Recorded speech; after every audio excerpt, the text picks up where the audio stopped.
Have you ever really stopped to think about what's happening when you just click on an icon? It feels like magic, right? An app just appears.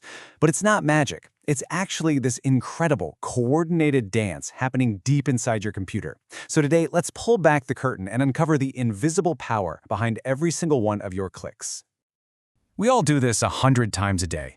You need your web browser, maybe a game, you click the icon, and boom, it's just there. It's so smooth, so fast, that we never even consider the unbelievably complex chain reaction that just happened in a blink of an eye.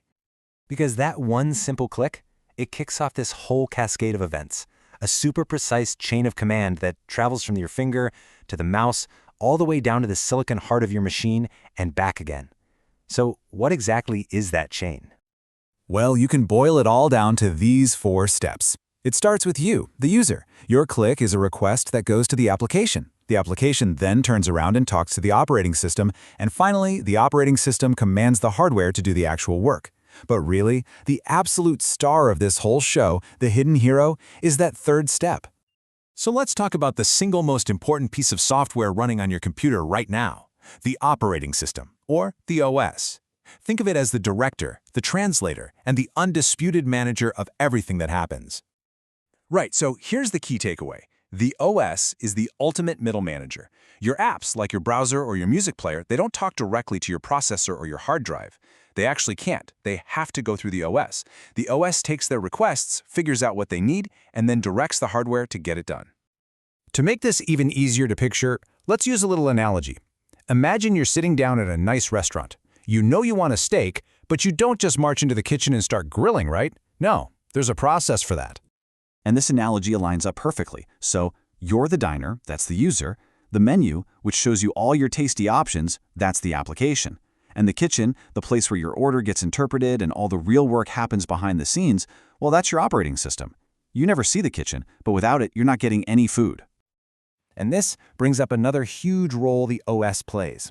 It's not just a kitchen. It's also kind of like an orchestra conductor. See, your computer is doing dozens, maybe hundreds of things all at once.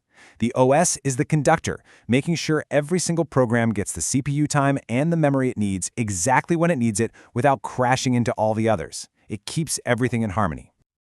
Okay, so if the OS is the manager, how do we actually talk to it?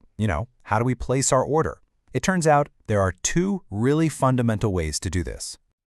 Now, most of us, most of the time, use the graphical interface, the beautiful world of icons, windows, and mouse pointers. In our restaurant analogy, this is like using the menu. It's visual, it's friendly, it's easy. But there's another way, the command line. This is like walking up to the kitchen window and speaking directly to the chef. No pictures, just precise, text-based instructions. And the program that lets you do this, your direct line to the chef, is called the shell. The shell is your translator. You type in a command in plain text, the shell interprets it for the kernel, which is the absolute core of the OS, and the kernel makes it happen. It's a direct, unfiltered line of communication. And while there are a few different kinds of shells out there, the one you're going to find just about everywhere is called bash. It's so fundamental to how things work that it's the default on virtually all the Linux systems that power the internet, and you'll find it on macOS too. It is the industry standard.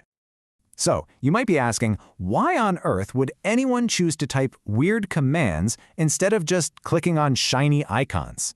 The answer is simple, because the command line gives you some serious superpowers, things that are just flat out impossible in a graphical world. Let me show you what I mean. So imagine this. You've got this massive system log file, literally millions of lines of text, and buried somewhere in there is the word error that you need to find. I mean, trying to open that file and scroll through it, you'd be there for weeks. It's impossible. But with a command line, it's one simple, almost elegant command, grep error system.log. You type that, you hit enter, and in less than a second, it zips through that entire file and pulls out every single line you need. Now that is power. Or what about this? How would you find every single file anywhere on your computer's hard drive that was changed in the last day? A normal search in your file explorer might kind of work, but it would probably struggle, and you couldn't be sure it found everything. And again, a single command saves the day. Find /m time -1. You're basically telling the OS, hey, starting from the very top of my file system, find me everything that has a modification time of less than 1 day. It's incredibly precise, and it's ridiculously fast. This level of control goes even deeper, though. It goes right down to the security of every single file on your system. Because you see, the OS is also your head of security. At its core, all file security is built on three really simple ideas. Three permissions. Can you read a file? Can you change or write to a file? And can you run or execute a file if it's a program? The OS manages these three permissions for everything on your computer. And it keeps track of it all using this 10-character string. Now, I know, it looks like a bunch of gibberish, but it's actually perfectly logical. The first letter tells you if it's a directory or a file. Then you get 3 sets of 3. The first set is for the file's owner. The second set is for the owner's group. And the last one is for everybody else. Each set just shows you if they have read, write, or execute permission. Simple as that. So why does this matter so much? Well, it lets the OS enforce a critical security idea, the principle of least privilege. All that means is that any user or any program should only have the absolute bare minimum permissions it needs to do its job, and nothing more. This is huge for preventing accidents and containing the damage if something bad happens. But, okay, what if you're the system administrator? What if you need to do things that require more power? Well, for that, you need the system's master key. And in the command line world, that key is the sudo command. It literally stands for super user do. When you put sudo in front of another command, you are temporarily elevating your privileges to the highest level. It lets you do all the critical system tasks, things like adding new users to the computer, changing who owns important files, installing new software, pretty much anything. It is the ultimate form of control. So at the end of the day, we come back to this fascinating trade-off. Graphical interfaces are amazing. They make computers easy and accessible for everyone.